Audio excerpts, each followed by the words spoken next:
How's it going? Tarafdar, back with a brand new video.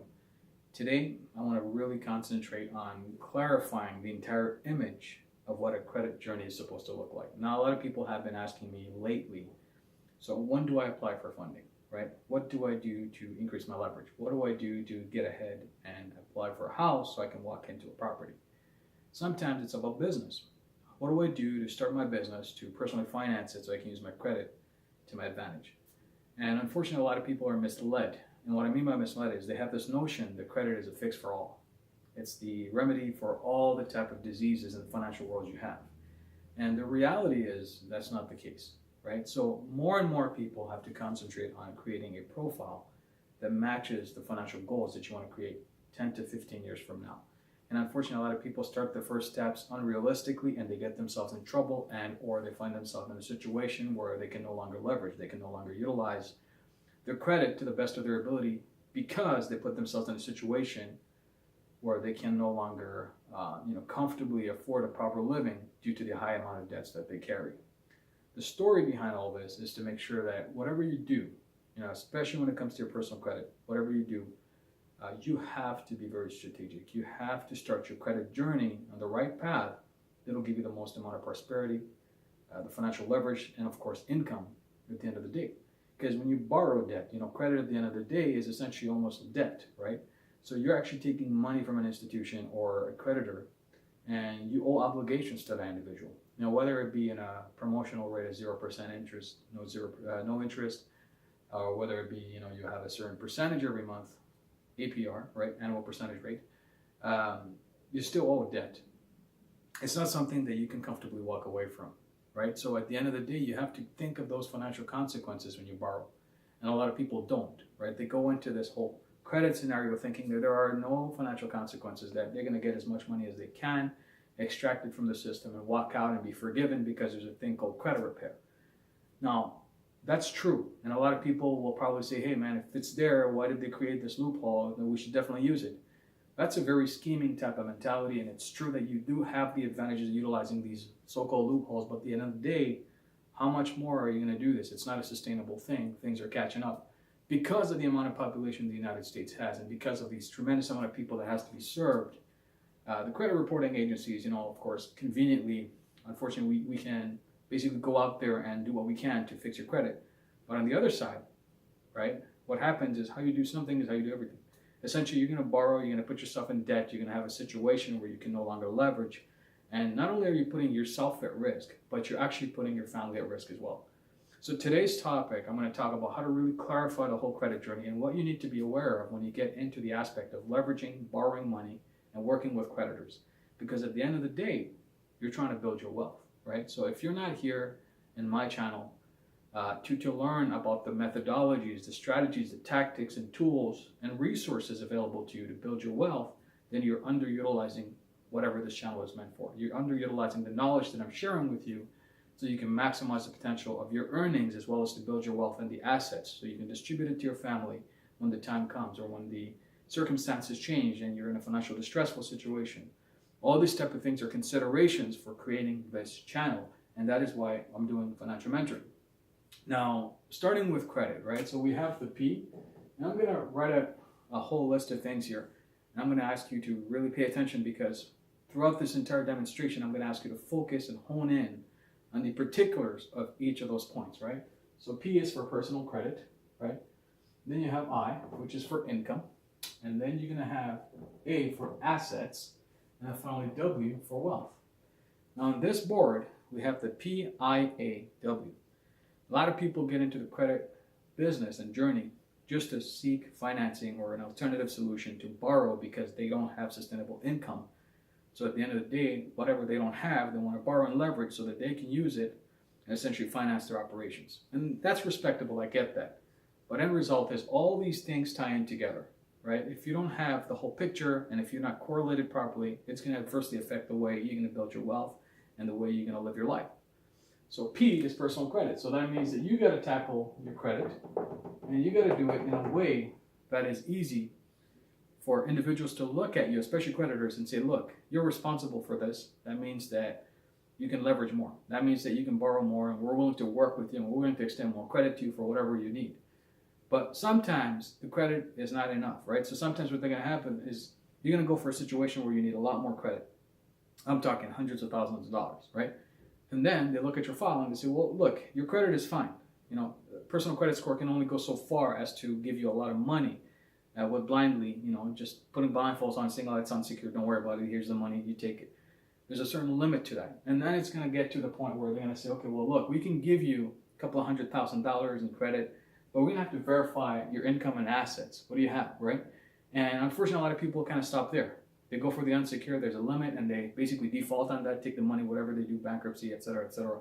And then essentially they go and they do some recycling. So a lot of people start here, and then they go back. It's like a full circle, right? And there's financial limitations to that, because what ends up happening is you're never getting ahead. That certain amount of money that you're taking out, and let's say never paying back, or certain situations you put yourself in, is only very limited. It doesn't go into the elevated perspective, the bigger pedestal, the things that will allow you to create the significant amount of wealth that you want. So if you're playing circles, right, if you're going around in circles and you're trying to evade one person to another, essentially not building the wealth the way you're supposed to be meant to build wealth, you're going to get stuck, right? So you have to consider your income and asset category. Because a lot of people say, well, look, I just have credit, that's all I want. I just want to borrow, I want to put myself in a better situation. But if you want to put yourself in a better situation, it cannot be in a full circle situation. Because at the end of the day, anybody who's in the right mind wants to go higher, wants to make more money, wants to build more wealth. At the end of the day, you got to think about, okay, well, if I want to build more wealth, that means I need to be making more money. If I want to build more wealth, that means I need to create a significant amount of assets for myself so that I can distribute it to my family and work with the assets that I have to pertain in terms of building income. Because these two correlate with each other, right? It could be investment assets, right? Like, for example, real estate. And then you're getting income from real estate that's producing it every month through cash flow, whether it be rent or not. And you're moving ahead with that, right? That means that now you're going to leverage and you're building more wealth. And then essentially at one point, you're going to have to do a 1031 exchange, which is essentially, instead of selling it and paying capital gains tax, you defer it by buying a bigger stake at a bigger property, and you're cash flowing even more. And you're building your wealth that way. So personal credit has limitations. What I mean by limitations, and I just explained to you, if you want to build substantial wealth, if you want to go to the level where you want to play with the big dogs, you can't be going in circles with unsecured credit and credit cards and lines of credit. It just doesn't make any sense, right? The full credit journey starts here and goes all the way here. That should be the big picture. If you're not utilizing this concept, especially when it's 2019, you're not making the most of it, you're missing out on everything else, right? Like, you should look at yourself and say, what's my situation now? How long have I been playing the circle game? What's the difference between that and the rat race that Robert Kiyosaki talks about, right? Essentially, Robert Kiyosaki talks about building wealth through real estate investments, through strategically aligning yourself financially too, that you can build a substantial amount of wealth. This is the same concept with credit instead of money. The worst part is this, you owe money. You still have a monthly obligation. With cash, whatever you earn, whatever you don't use, that's on you. But when it comes to creditors, you owe the obligation. So you have to think about, when am I going to get out of the circle, right? So this leads us to the income, right? So if you want to get out of that circle, you have to think of more income, right? You have to think of means of making a lot more money, right? That's a topic that we can always talk about in terms of business. We can talk about what are some of the things that you can make money quickly, et cetera, et cetera. There's actually a lot of YouTube channels on that. But realistically, okay, no matter how much coaching that somebody gives you, no matter how much they tell you about, oh, this is the best way to earn money, here's Amazon FBA, here's the affiliate marketing, here's high-ticket closing, et cetera, at the end of the day, it's on you. So if you don't focus on what you already have, you're not going to make the most money. If you're simply looking at your habits and you're doing, I'm doing full circle with credit, with income, I'll just wait until my job gives me a promotion. Most of us, like a lot of people that I coach and consult on a personal level, when I speak to them, they don't even have the courage to go and ask their boss, hey, look, can we review my salary because I feel like I've done a tremendous contribution to this organization and I want to increase my salary, right? Same concept with credit. They don't even go to their creditor and say, I have a good payment history with you for 12 months. Can we increase my limit? I'm looking to borrow more and I want to work with you guys instead of going to another institution. So you have to think about that, right? The best possible way to increase your income, if you've been a good employee, et cetera, if you've done your best job, is, of course, you go to your boss and say, look, let's reconsider my salary. The boost is not going to be significant, right? The real money really stands in entrepreneurship, and we talked about that. There's a video below this video that talks about the secrets of entrepreneurship and what to really think about. There's a whole understanding of that, right? But today's topic is not to go deep dive into how to increase your income, right? But at the end of the day, you have to think about making more money. Because if you add cash to your balance sheet, you can leverage more. It shows your financial capability. Look, I can borrow X amount of dollars. I have the minimum payment sustained. I have more than enough to cover my payments. In addition to that, one day down the road, if I save enough, I can pay that huge chunk of debt off. So your income is very important. Then comes the question of assets, right? So assets, my friends, that's something that you have to build, right? You have to build that. At the end of the day, you have to get to the top of the triangle. So with assets, what happens is a lot of people start with real estate. Real estate investments, I build my assets, and then eventually I go the path where I'm able to create a lot more assets through that real estate. The other form of asset that you have to think about, and the biggest asset, is yourself. A lot of people don't say, well, I'm not an asset, I don't really do anything. Reality is you are the one who's producing the income. You are the one who's going to take your financial capabilities and yourself to go and build those assets in the first place, right? So if you guys are not protected, if you guys are not protecting your whole holistic picture, what's going to end up happening is you're going to suffer. Your family's going to suffer. A lot of people take on debts. A lot of people say, well, the probate doesn't work now. This is a debt that actually qualifies to be transferred to the next generation, such as real estate, mortgages, etc., etc. So think of how you can protect yourself, right? That's the asset that you are, right? Overall, in this whole credit journey, you have to think about, okay, I got to fix my credit. Of course, I don't want to play in circles, but I want to be responsible. I need to make more money because I need to go ahead in life and I want to grow. I want to build substantial wealth and play with the big dogs. But at the same time, I got to think about the asset, the most important asset, which is myself, right? And to do that, right, what you got to do is you got to look at yourself financially and say, well, what are some of the things that I'm protecting, right? How am I protecting my family from paying this whole circle? How am I protecting my family in case something happens to me that this circle is going to disappear one shot? This circle is going to be gone after I pass away, God forbid, right? And a lot of people will say, well, it's a morbid situation to talk about. I'm not comfortable, et cetera, et cetera. But look, full disclosure, I'm not a securities individual. I don't sell insurance, et cetera, et cetera. But I'm telling you, okay, if you look at the historical trends in terms of who built a lot of wealth or how they came across a lot of money and what kind of advisors they had to strategically align them to building their wealth even more, one of the biggest key differences is a lot of these individuals in the past didn't have anything. They didn't have the education, didn't have the credit. All they had was asset protection, and that is insurance, life insurance, right? And from that perspective, what ended up happening is they came across a lot of money. Insurance is tax shelter. It means it's not taxed. So whenever individuals get access to insurance money from a passing of a loved one, what ends up happening is now they have a lot of money all of a sudden, and they need to figure out quickly on how to deploy that to sustain the family, to make the living, right? So you have to think about protecting your assets. You have to think about this kind of money has to be substantial enough to cover the entire debts that you have, to cover any debt obligations you have in your other assets, such as real estate, investment properties, et cetera, to cover income for your family so that they can survive for the next few months or at least years. And then essentially, from that perspective, you have to put in writing a structure, like instructions as to what your family needs to do in order to thrive, in order to follow these instructions and follow this path and do it the right way so that in the end, you guys have something for life, right? So you guys have something that you can live off of in case something happens that you guys don't have the income.